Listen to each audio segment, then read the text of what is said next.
Shalom sahabat online Church Ministry.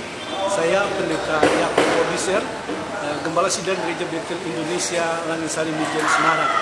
Pada kesempatan ini saya akan berbicara tentang kasih dalam membangun kehidupan. Kasih seringkali kita mendefinisikan dengan berbagai arti. Orang mendefinisikan kasih itu dengan berbagai cara. Tapi saya ingin mengatakan bahwa kasih itu sangat jelas ditekankan oleh Rasul Paulus dalam 1 Korintus pasal 13. Paulus mendefinisikan kasih itu sabar, murah hati.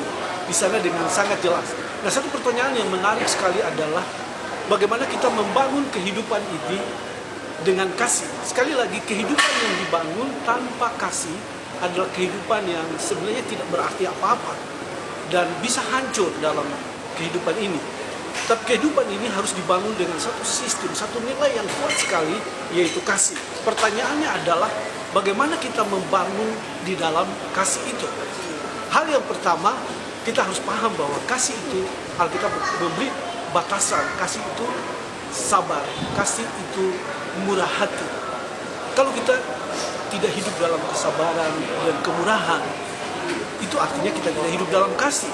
Dan kalau kita tidak membangun hidup di dalam kesabaran, di dalam kemurahan hati, kita tidak cemburu, maka sebenarnya kita sendiri akan merusak kehidupan kita.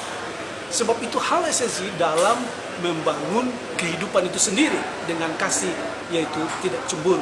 Hal yang kedua dalam kita membangun kehidupan kita adalah, saudara harus ingat bahwa kita berkata kemampuan kita di dalam kemampuan, keahlian, kehebatan kita itu tidak bisa menolong kita dalam hidup ini sebagai satu poin.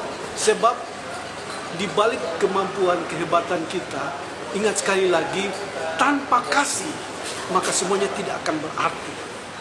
Memang kita perlu skill, kita perlu kehebatan, kita perlu kemampuan, tapi itu harus didasari dengan kasih. Ada banyak orang hebat, ada banyak orang pintar, ada banyak orang punya kemampuan, tapi mereka tidak mempunyai kasih, maka membuat hidup menjadi tidak berarti.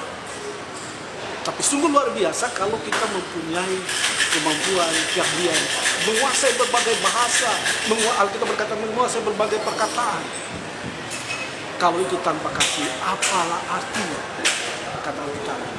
Tapi sebaliknya adalah kalau kita punya kemampuan, keahlian, skill, kemudian didasari dengan kasih, maka itu akan membuat hidup kita berarti dan kita membangun apa artinya kehidupan ini. Yang ketiga, kasih itu membentuk sebuah value kehidupan, nilai hidup yang berarti. Apa artinya kita memiliki segala dan kita tidak punya kasih, esensi kasih dalam hidup ini?